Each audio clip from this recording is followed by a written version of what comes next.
Write an application to your headmaster for seeking permission to go on a study tour to the National Memorial at Savar. Dear Sir, I, on behalf of the students of your school, have the honor to state that our annual examination is over, and now we are eager to go on a study tour. We decided to go on a tour to the National Memorial at Savar. As it symbolizes the martyrs of our liberation war, this place is enriched with historical significance of our nation. A visit to National Memorial at Savar will increase our knowledge, and we will be deeply inspired to do something better for our nation.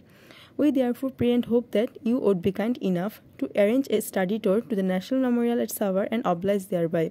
Yours faithfully, X, on behalf of the students of X High School.